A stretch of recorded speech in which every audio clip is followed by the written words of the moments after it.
From the Watergate Building in Washington, this is Hotline TV. Now here are Hotline editors Chuck Todd and John Mercurio.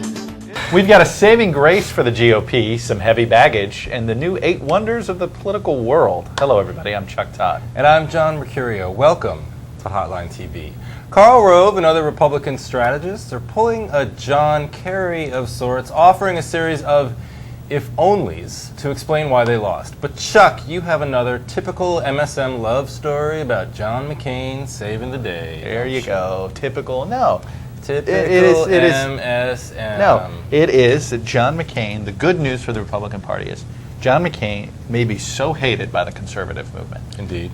That they will nominate the right-winger that is Rudy Giuliani or the ultra-right-winger that is Massachusetts Governor Mitt Romney. I mean, the good news is all the problems that are hitting the Republican Party, that basically they're now a conservative party that's lost their compassionate soul. Right.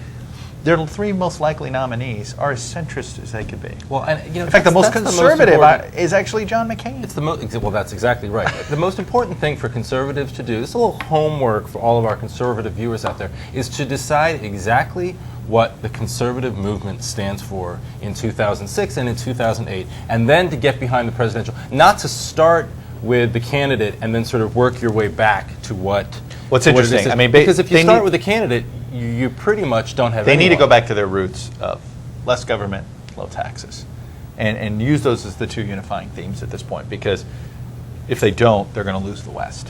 Right. But is that even possible at this point? Given the candidates, given the field that's out there for 2008, is that I don't know. Possible, I'll say this. Given the issues, this column that I wrote on John McCain, it's basically saying good news for the Republican Party is John McCain is the savior of the Republican Party because either he gets the nomination and independents come back to the Republican Party after they left in droves for the Democrats in 2006, or he doesn't get the nomination and Mitt Romney, who used to be pro-choice from the state of Massachusetts, or Rudy Giuliani, who lived with gay men for the last 6 months of his tenure. Not that there's anything wrong with that. Not that there's anything wrong with that.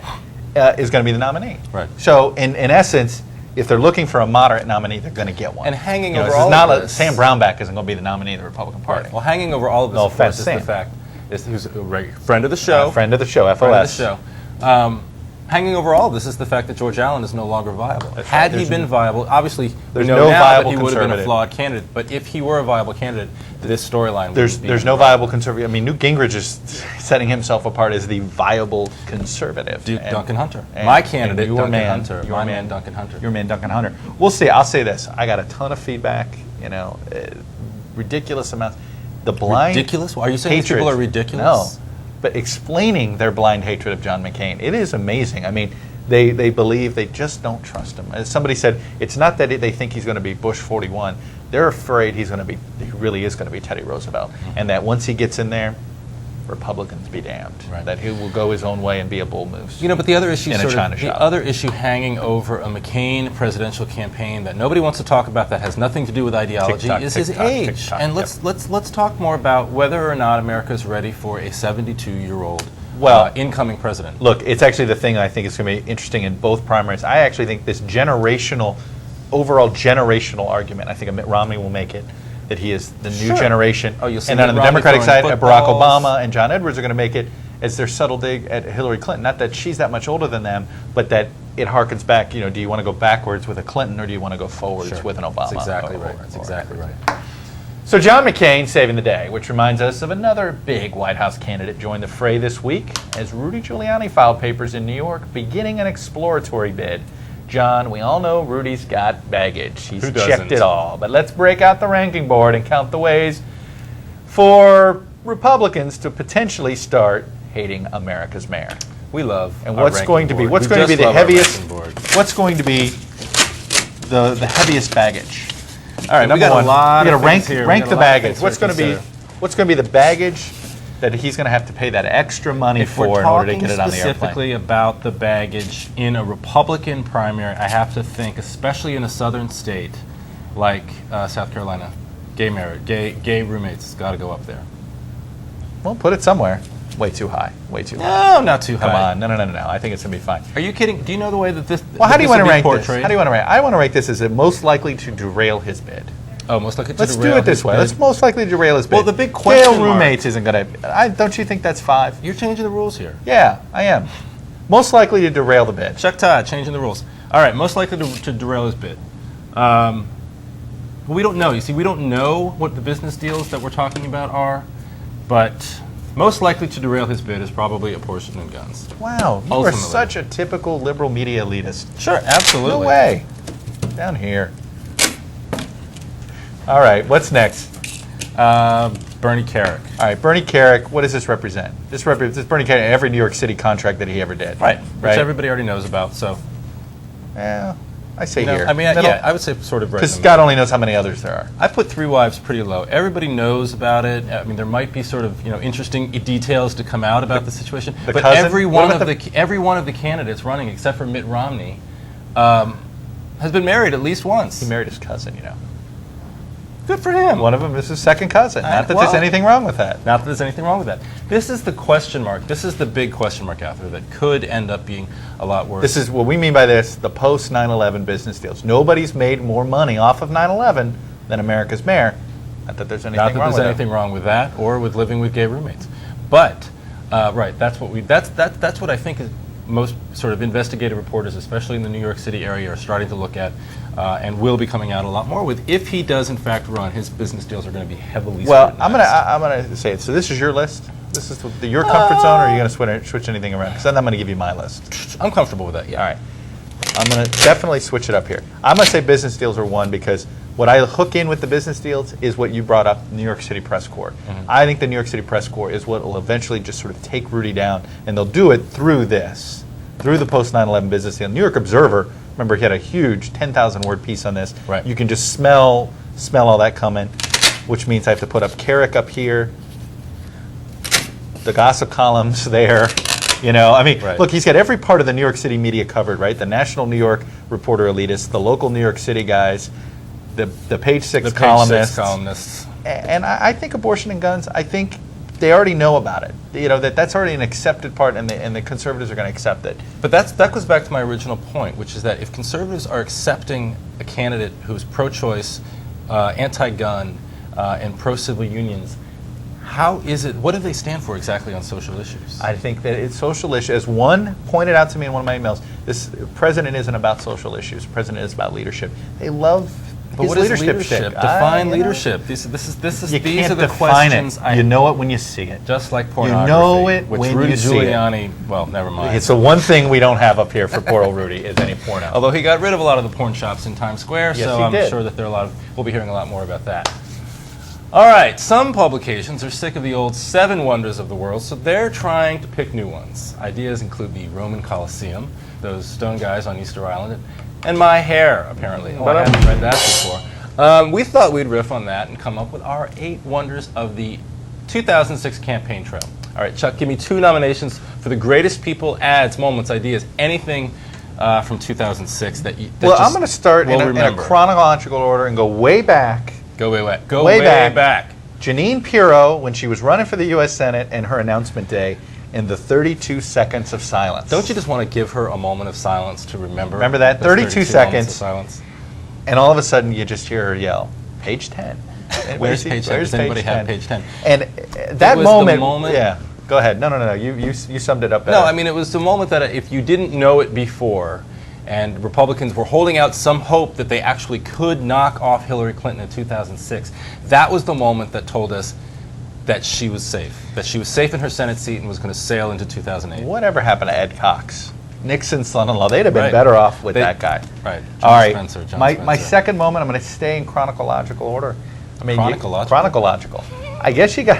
How do you not bring it up? This is always going to be known as the macaca election, isn't it? Sure. I mean, it took down a presidential candidate. You know, It just I've didn't heard take down a that US senator. YouTube was a powerful vehicle what I've heard. during the 2006 Couple campaign. of fun unknown things about the macaca episode.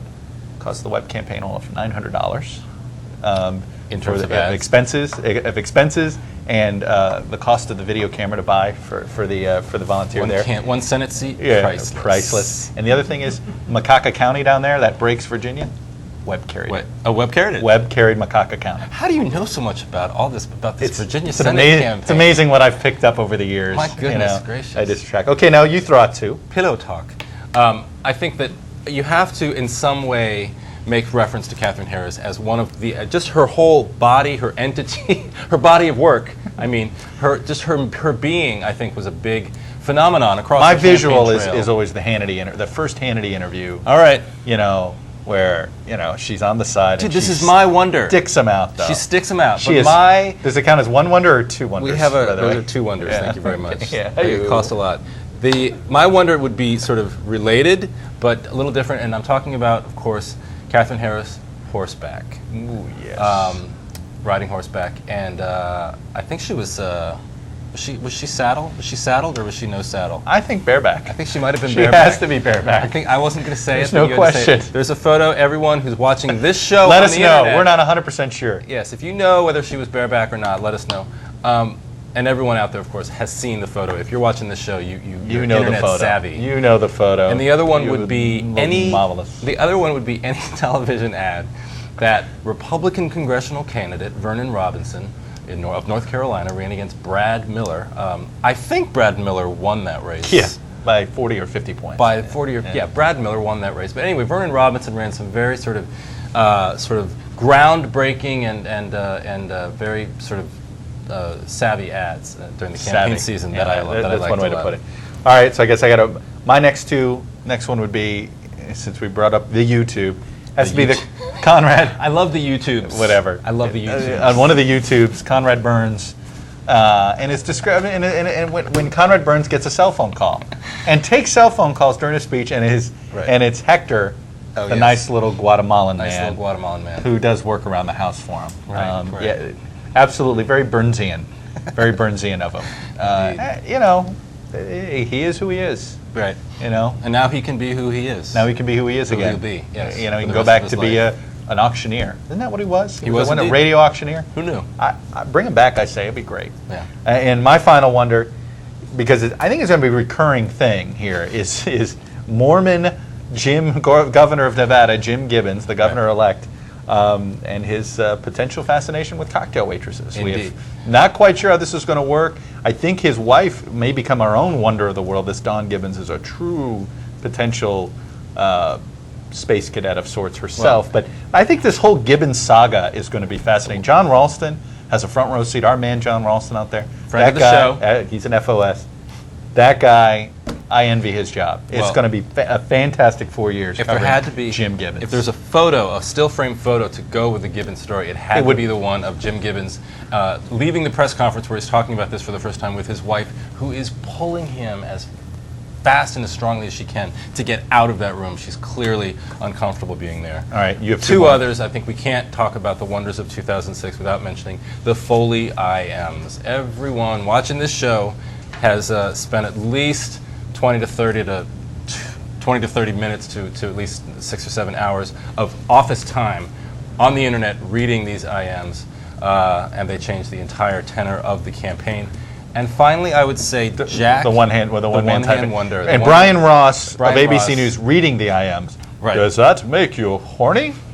or what exactly he said, but it is, and of course, the one-man typing. Jon Stewart's rendition of Brian Ross reading the IMs was also excellent. And this is a tie. I can't decide which one was more compelling, but I think it's worth mentioning both. Jack Abramoff testifying in the federal courthouse wearing the black hat. Jack, why'd you wear the black hat? That was so much worse than Michael Scanlon with his little goofy plastic smile. It's a religious thing. He always wears a hat all the time. It's a religious thing. So I understand. Don't make fun of my Jewish brothers and sisters. Anti-Semitic or anything like that. But he could have picked the white hat at least. You just don't wear a black hat to court when you're the bad guy. Right. And Duke Cunningham bawling his face off. Sort of the opposite of the black hat sort of photo op. The victim. The victim admitting that he was bringing great shame. You think his nickname is still the Dukester in prison? Oh, interesting. That's all I want to know. Good question. All right. Whew. There's the 2-minute warning. We were wondering if that would ever come. Oh, wow. We could have gone on forever.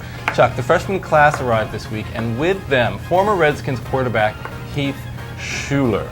Mark Brunell gets benched the same week. Coincidence? Telling you. Did I pronounce Brunell right? You did. That was very good. Heath Shuler. The only thing less popular than a failed starting quarterback in Washington is a freshman member of Congress. So he figured out how to be very unpopular. Michael Steele got more bad news this week when the White House tapped Senator Mel Martinez to head the RNC, bypassing Maryland's lieutenant governor John, where's his next opportunity going to come from? He's got two options, I think, out there right now. One is to be the host of a talk show, sort of a daytime. Michael Steele is making sense? Michael Steele is making sense. And I think this is where he was really headed with his groundbreaking television ads, was sort of the easy listening radio show, radio drive time shock jock. I think he had to do something kind of like Fear Factor and call it the Steel Trap, and it would be politicians doing Fear Factor. That's excellent. All right. Yesterday, House Democrats could have voted for John Murtha as their majority leader. The day before, Senate Republicans picked Trent Lott to be their whip. Are they both trying to lose, Chuck? I don't know, but they clearly were picking a little too much at their ab scam. You don't want to pick your ab scam too much until it scabs and bleeds there. Finally, John, things go from bad to worse for Shelley Secula Gibbs. Secula. Whatever. First she loses, she's not even a real member of Congress. First she loses to Nick Lampson in Texas 22. Then after she was elected to fill in for Tom DeLay for the 2 months in that crazy special, DeLay's entire staff walks out on her and resigns. Could it have gotten worse? Yeah, she and I mispronounced her name. She could have been indicted. Yeah. That could still happen, though. She's still got 6 days 2 left months in to her do term. it. Yeah. Or whatever. All right, there's the buzzer, and that does it for another excellent episode of Hotline TV. Thanks for joining us. Join us Monday for a look ahead at the week ahead. I'm Chuck Todd. And I'm Chuck Todd. Who's the real Chuck Todd? We'll tell you next time on Hotline TV.